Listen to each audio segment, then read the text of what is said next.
Good morning. Let me first acknowledge the support of the former minister responsible for parks, MP Cole Simons, who initiated this project, led by the Honorary Consul for Austria, Mrs. Katharina Hoskins. I'm happy to now carry this baton for the benefit of children. I'd also like to acknowledge the participation of her husband, Nick Hoskins, Ellen Daniels Thresh, who helped generate the letters for corporate sponsorships, Christian Peer, Julian DeBass, Mike Winfield of ACBDA, Kevin Dallas from the Bermuda Tourism Authority, my ministerial colleague Zane De Silva and his brother Alan from Island Construction, staff from the Department of Parks and Planning, the National Parks Commission, Botanical Gardens volunteers including Cal Booth, Scott Pearman, Glenn Smith, Tom Butterfield, Sammy Lill, Anna Hawkin, Nikki Mason, Botello Wu, Stephen and Trip West, and David Cox. I feel like I was coming here this morning to thank the United Nations for joining together to bring this project to fruition. And quite right, too. In that it takes a village philosophy is exactly what's required in this context. Today, we are pleased to formally open the children's play area, which is clearly the result of a collaborative effort between the public and private sectors.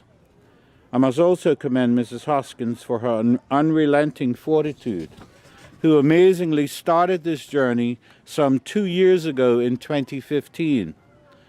I am sure you are justifiably the proudest person here today. Not only will your children get to enjoy the fruits of your efforts, but many others as well. So thank you again.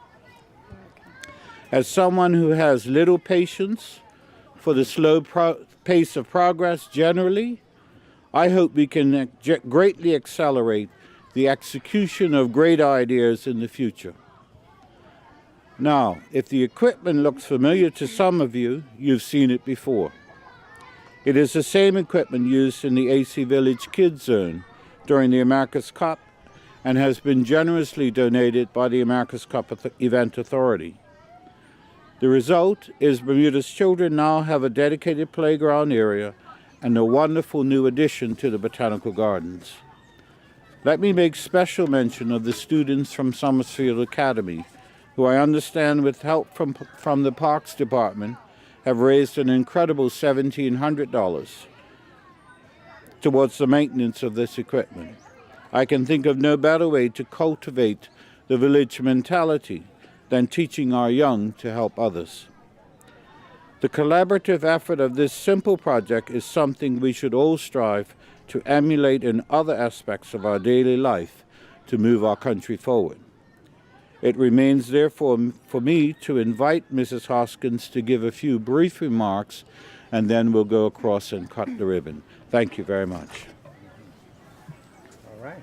Thank you. Thank you, Minister. I'm very honored and humbled that this playground came to fruition. I'm also very thankful for all the help I got from the Parks Department. From the beginning, they supported our ideas and were willing to work with us, even though it took a while. But at the end, we are happy to now open the playground to the public. I want to say a special thank you to all my helpers and volunteers that helped this playground to get to where it is now. And I'm hoping also that we can continue make improvements in the Botanical Gardens with the help of the Parks Department. Thank you. 1, 2,